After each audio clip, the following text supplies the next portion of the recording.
back to my channel. So today's video is another foundation wear test. Today I'm going to be testing out the new Wet n Wild Cushion Foundation. I'm super excited. I love cushion foundations for just like a light everyday look. My favorite one is actually the one from Maybelline, the Maybelline Cushion Foundation. That one I love because it gives great coverage. It's very, very lightweight. It lasts a long time on my skin. So I just really like them. I think they're really, really convenient. For me, I don't reapply them, but I do like the fact that if you didn't have to powder it down, like if you had dry skin and it started to wear off like around your nose or anything like that, you can take it on the go and just, you know, clean up or reapply a little bit more as it wears off throughout the day. So for me, I really like the convenience of it, and I just like the feel of them because they're just so lightweight, but you have some out there that give you like a really good medium coverage. So it's just really nice for everyday wear. So if you guys want to see a wear test of this guy, then stick around. Don't forget to subscribe if you haven't already. I think it's like right here. It's right there. Go down. Subscribe. Little red button. Yeah, you know what I want. Yeah, hit that. And don't forget to give this video a thumbs up if you enjoy it. So let's go ahead and get into it. Alright, so I am going to go ahead and prime my face. I know a lot of people don't like to prime their face for first impressions or wear tests because they want to see like how the foundation wears on its own. But for me, I have really oily skin, and so I usually like to prime my face because I want to use a mattifying primer. I want to give the foundation like the benefit of the doubt. I want to give it the best opportunity to perform at its highest, make sure that my oils don't seep through. But if I do have a foundation that's really, really bad for my skin, the oil will just it'll seep through, it'll look really, really greasy, and it just won't be a good story even using a mattifying primer. So for me today, I'm going to use the Too Faced Primed and Peachy along my T-zone where I get super oily. And then I'm going to go in with the Smashbox Primer Water over the rest of my face. So I'm just taking one pump of the Too Faced.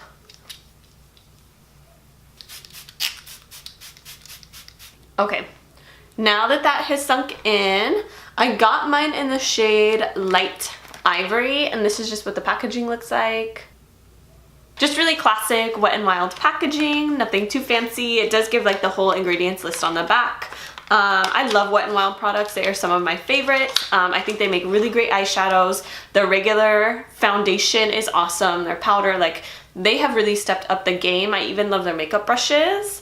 But this is what the compact looks like.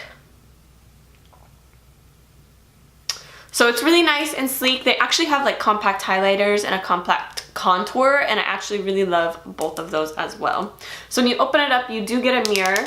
I don't have the thing taken off the back. It comes with the little applicator. These guys, I know a lot of people don't like using these things. They're actually really good because it's a sponge that's not meant to absorb a lot of product. Whereas if you go in with like a beauty blender, it's gonna absorb more of the cushion foundation. So you're not going to get as much product out of here as you would if you use their specialized sponge. So I know a lot of people don't like using these things. I think I'm gonna use this on half of my face and then use my regular beauty blender on the other half. But then when you open it up, if you've never seen a cushion foundation, they have these little flaps. This is what helps keep the foundation in the cushion and keeps it moist. I know a lot of people don't like that word, but moist. And then you open it up like this, and it still has its safety seal on it. So we'll open this guy up. So this is what it looks like on the inside. Oh my goodness. Something I really, really like about Wet n Wild too is it's cruelty-free, it's vegan. But this product in particular, when you look on the back, you can see the product through the back. It can actually screw out. So you can screw out the compact and screw in a new one. So you can buy a refill for this versus having to buy the whole thing again. And the refill is going to be even more affordable. So I did get mine off of Ulta, and it was $8.99, which really isn't too bad for a cushion compact because you have to figure you don't get a lot of product in these. You only get half an ounce in one of these, which is, you know, half the size of a regular foundation because you usually get 1 ounce in a foundation. So for $8.99, I think that is great. There are a lot of cushion foundations that are like $15, $16. Even the Maybelline one is like $10 or $12 depending on where you buy it, which is still pretty expensive considering that you can get a regular like full-size 1 ounce bottle of foundation for like $8 or $9 at the drugstore. So I think that Wet n Wild did price this right. So it comes in 8 colors, which really isn't that great, but you know, hopefully they'll release more. I got the lightest shade, which is Light Ivory. So what it says, tap the cushion to add just the right amount of coverage or double tap to add more. It's perfectly portable too with an airtight no mess compact that makes applying liquid foundation a breeze. Infused with coconut derivative, the luminous, lightweight, and buildable formula helps boost hydration and contains an SPF of 15 for added skin protection. So I really, really love these. They are great for summertime. Even though I get oily, I do enjoy wearing them at summertime because they are so lightweight and comfortable. But that's just the details of it. So let's go ahead. I'm going to zoom you guys in and we will get to applying. So like I said, I'm going to use their sponge on half of my face. So I'm just going to go in with 1 tap. And that's what I got off. Not too bad. That'll be an okay shade match for me. I wouldn't say if you are super, super fair that this shade is going to work for you.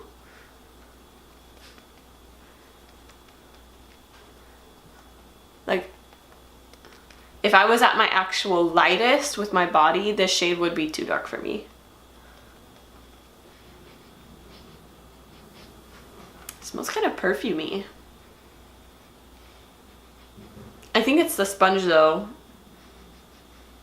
because the compact doesn't smell like anything. So that was 1 dip. Pretty much did my whole cheek. It is like a light to medium finish. Nothing too spectacular. It is very luminous.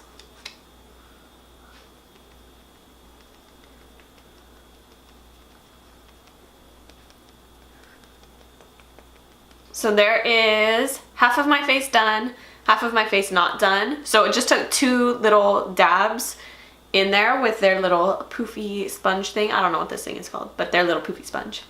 And I got this. So like I said, it's a really nice medium, like light to medium coverage. I wouldn't say that, you know, if I was going for a really, really light makeup day, this would definitely be enough. It is very, very luminous. It does feel really lightweight. Like I don't feel like I have anything on my face, to be honest.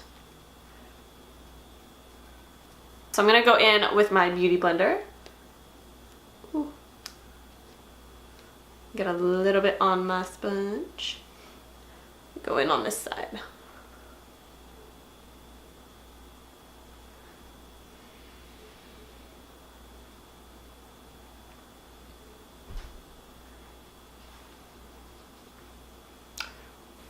So that's all I got out of that 1 tap with my sponge. I'm gonna have to go back in. Took up quite a bit more this time. We'll go in.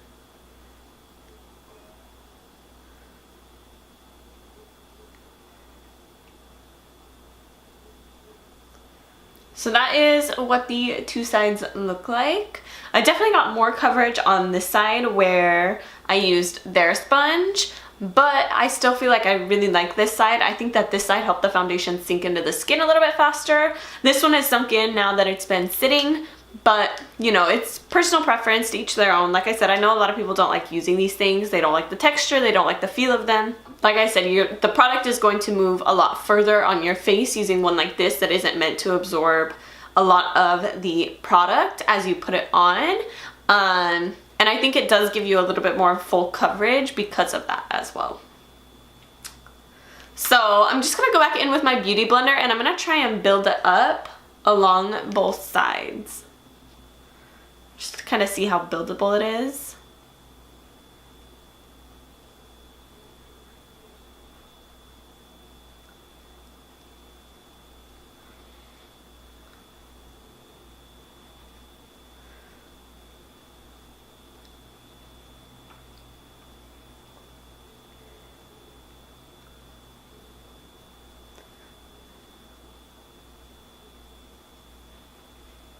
So this is 2 full layers on both sides.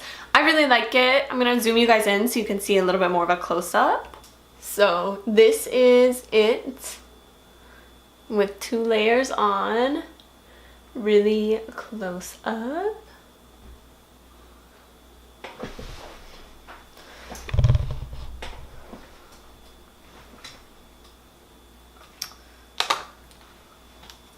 So looking at it, I mean, I really like it. I'm not having a very good skin day. Like, my skin is just really congested. It feels like it has a lot of buildup on it. Like, I just really need a nice deep exfoliating mask to, you know, kind of get rid of that top layer of like dead congested skin. But overall, I think it looks really smooth. I think it is like really hydrating. It is pretty luminous, just like it claims. I don't feel like I have anything on my face, to be honest. And the foundation really doesn't smell like sunscreen, which is unique because most foundations that do have like an SPF of 15 or higher will smell like sunscreen, but this one definitely doesn't. I mean, overall, I just really like the way it looks on my skin. I'm gonna go ahead and finish off the rest of my makeup and I will be right back. Alright guys, so I am back. My makeup is finished. I will leave all the details down below. So I did go ahead and set the foundation. I would recommend everybody set the foundation. I think it is too luminous and it is just too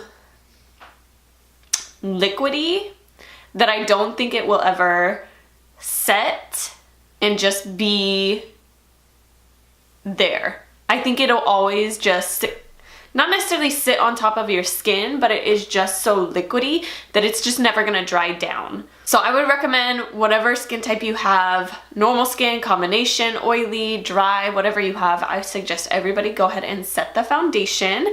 But after I powdered it down, I think it looks really good. I think it looks a little powdery. But you know, other than that, it's not too bad. I just used the Laura Mercier translucent setting powder. Everything else applied really well on top of it. My blush, bronzer, everything looks really nice. So it is 10:56. I have a ton of errands that I have to run today. I need to go get my nails done and do some grocery shopping. I have some housework that I want to try and get done. I don't know that it will, but we'll try. So I will check back in with you guys in a few hours. Alright guys, so I am back for my first check-in. It is 5:24 p.m. So the foundation's been on at what? 10, 11, 12, 1, 2, 3, 4, 5, 7 hours. So a lot of people's wear tests end right here at 7 hours. Mine will not, because I like to do my wear test for 12 hours because that's typically like 10 to 12 hours is about the amount of time that I wear foundation. Like 6 hours is not a wear time for me. That's usually only half my day. I work more hours than just 6. Like my average work day is 8 hours, so that would be the bare minimum, but I like to go for 12 because I think that gives me like a realistic expectation from the time that I put my foundation on to the time that I get to work and finally leave and yada yada yada. So right now, I mean, we're honestly looking really good. So I'm looking a little shiny right in here, which is very typical. I don't feel super oily, but I definitely see the shine happening. I have a little bit of cakiness beginning around the edges of my nose. But other than that, I mean, everything else looks good. I don't have any fading down here, which is usually where it begins, is along my jawline. Nothing is faded. I'm a little oily up here on my forehead too. Not even to the point that I would need to blot, honestly, which is very strange for me. If anything, I would just, you know, powder it down a little bit. If I were like, say on my lunch break or something and I looked at my face like this, I would just add a little bit of powder and I'd probably be okay for the rest of the day, honestly. So yeah, so far, I mean, everything is holding up really well. I don't have any complaints. It doesn't feel, honestly, it feels like I don't have anything on my face. So I love it so far. But yeah, that's how we're looking at 7 hours. So I will be back in a little bit. This has been like my new favorite thing, is drinking tea every night before I go to bed. But I've become a huge tea mixer. So I like to mix 2 different types of tea. Right now I have pomegranate and peach cobbler. But I actually really like peach cobbler and mint. I don't know why. I love mixing mint tea with pretty much everything. So if you're a huge tea drinker, leave me a comment down below what your favorite tea mix is, if you're a tea mixer, or what you think a really great tea mix would be. Because I'm obsessed. I have far too much tea in my house and I don't drink enough of it. So this is kind of part of the way of me getting rid of my tea bags too. Let's get back to the real reason why we're here. To talk about this guy. So this is what it looks like. Oh, by the way, it is 10:40 at night. So the foundation has been on for 12 hours, like a little itty bitty over 12 hours. So I'm looking pretty shiny. I would say specifically right in here. Not too bad on my forehead really, but definitely shiny in here. Definitely feels it too. Like if I touch my face, I'm just gonna wipe away all my foundation. That's how it feels. So you guys might be able to see, but it's pretty much gone right here around my nose. So like I say in pretty much every video, like foundation review video I do, I'm a huge face toucher. So for me, my nose, every foundation wears off because I touch my nose so much. But you can see quite a bit's rubbed off of my chin as well. I mean, overall, I think it wore really, really well, and like my skin looks really good. So I told you guys at the beginning of the day that my skin just is really congested. Like it feels like I need a nice deep exfoliation done. Like I use a physical exfoliator and an exfoliating mask. Like I just need to take off a single layer of skin, or maybe 12 layers of skin, and I will feel better. But I feel like my skin looks really good. My skin looks hydrated. It sunk a little bit into my expression lines here and a little bit on my forehead, but honestly, not very much, which is shocking to me because every foundation creases in those areas so bad unless I use a special primer for it, which I didn't today. So I'm very, very impressed with that. And I think everything else wore really good. My concealer blended really well with it. I still have all of my face makeup on, like bronze, blush, contour, even highlight is still on and poppin'. So overall, I would honestly give this foundation like a 10 out of 10. It did a wonderful job under today's wear test. And I think if I would have powdered down when I did my first check-in, I would have been set all day. I really don't think it would have gone this far. So for me, like I said, I would give this foundation a 10 out of 10. I know their shade range isn't great, so if you can find a shade that works for you, awesome. I really, really hope that they expand their shade range because, I mean, I think Wet n Wild can do it. I definitely think that there's enough interest for people to get really good, affordable drugstore makeup like this, that if they were to expand their line, we would be golden. So that is everything for this video. I hope you guys enjoyed. Don't forget to give it a thumbs up if you did. Subscribe down below if you haven't already, and I will see you guys next time. Bye!